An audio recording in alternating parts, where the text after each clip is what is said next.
Dari hasil pemeriksaan sementara pada tersangka dan juga dikaitkan dengan beberapa saksi termasuk temuan barang bukti bahwa pada tanggal 6 September 2024 hari Jumat itu korban itu sedang menjajakan jualannya yang berupa gorengan-gorengan itu ke kampung-kampung, ke rumah-rumah dengan berjalan kaki, dengan pakaian yang sederhana, santun, dengan baju hitam, dengan kerudung hitamnya seperti biasanya. Karena korban adalah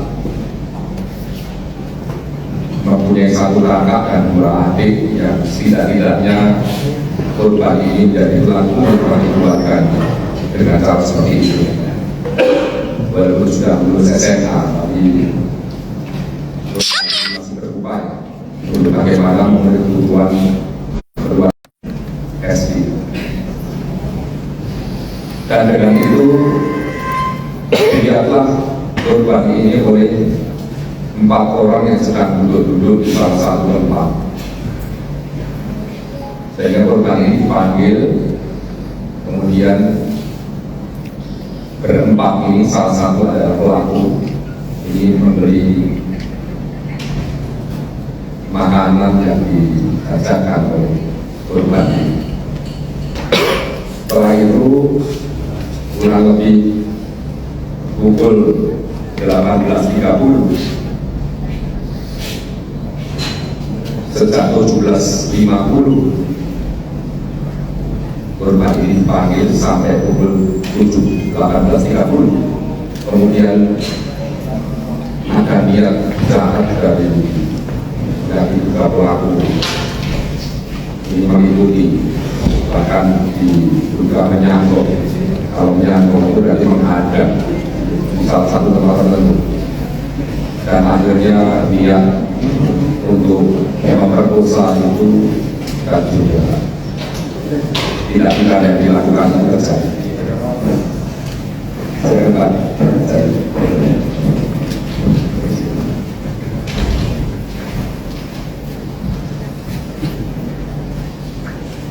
Berarti sudah ada niat untuk memperkosa karena sudah dipersiapkan seperti tali rafia, warna merah, nanti untuk antisipasi bagaimana dia mengikat dan seterusnya. Ini adalah kronologis yang kita dapatkan dari hasil pemeriksaan sementara. Nanti akan dikaitkan dengan kesaksian lainnya pasti. Tapi disitulah saat korban itu disekap, mulut ditutup, diduga kehabisan nafas, akhirnya antara apakah di situ sudah terjadi peristiwa kemudian korban pingsan atau kemudian korban meninggal, itu perlu dipastikan lagi oleh ahli forensik. Kemudian korban dibawa di jarak kurang lebih 2 km saat setelah rehat di atas bukit.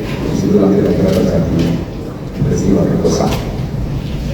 Dan setelahnya dibawa lagi jarak 300 meter untuk kemudian dimakamkan dengan kedalaman kurang lebih 1 meter dengan kondisi yang pastinya ya cukup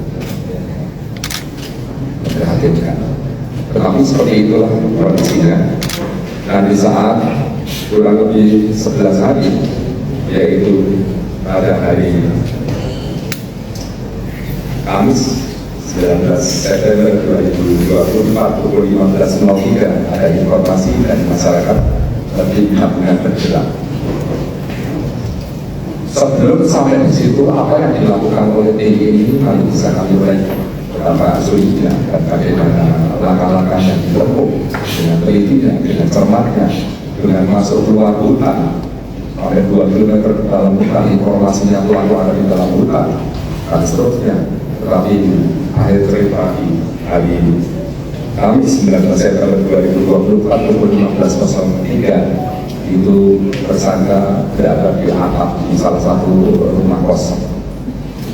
Atas bantuan dari masyarakat dan juga tim gabungan, itu ada Babinsa yang ikut berperan aktif secara bersama-sama mencari dan akhirnya menemukan tersangka ada di atap dan kemudian berupaya diturunkan, itu pun juga sesuatu yang tidak mudah, ya.